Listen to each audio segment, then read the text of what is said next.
2 ദിനവൃത്താന്തം അധ്യായം 35. ജോസിയായുടെ മരണം. ജോസിയ ദേവാലയ ക്രമീകരണങ്ങൾ പൂർത്തിയാക്കി. അപ്പോൾ ഈജിപ്ത് രാജാവായ നെക്കോ യൂഫ്രട്ടീസ് തീരത്തുള്ള കർക്കേമിഷിലേക്ക് യുദ്ധത്തിന് പോവുകയായിരുന്നു. ജോസിയ അവനെതിരെ ചെന്നു. നെക്കോ ദൂതന്മാർ മുഖേന ജോസിയായോട് പറഞ്ഞു, യൂദാ രാജാവേ, നാം തമ്മിൽ എന്തു തർക്കം? ഞാൻ വരുന്നത് നിന്നെ ആക്രമിക്കാനല്ല, എൻ്റെ ശത്രുഭവനത്തിനെതിരായിട്ടാണ്. തിടുക്കം കൂട്ടാൻ ദൈവം എന്നോട് കൽപ്പിച്ചിരിക്കുന്നു.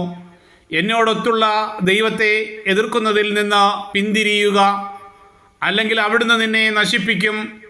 എന്നാൽ ജോസിയ പിന്മാറിയില്ല. വേഷപ്രച്ഛന്നനായി യുദ്ധത്തിന് ചെന്നു.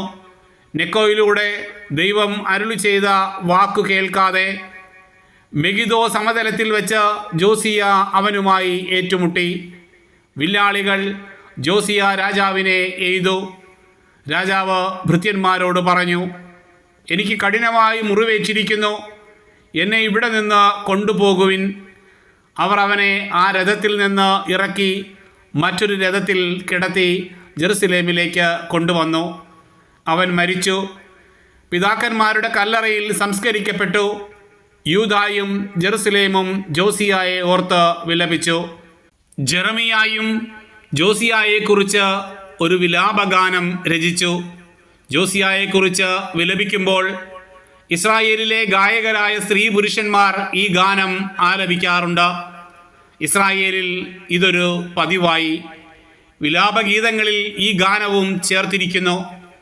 ജോസിയായുടെ ഇതര പ്രവർത്തനങ്ങളും കർത്താവിൻ്റെ നിയമത്തിൽ എഴുതിയിരിക്കുന്നതനുസരിച്ച് അവൻ ചെയ്ത നല്ല കാര്യങ്ങളും ആദ്യന്തം ഇസ്രായേൽ രാജാക്കന്മാരുടെയും യൂദാ രാജാക്കന്മാരുടെയും പുസ്തകത്തിൽ രേഖപ്പെടുത്തിയിരിക്കുന്നു.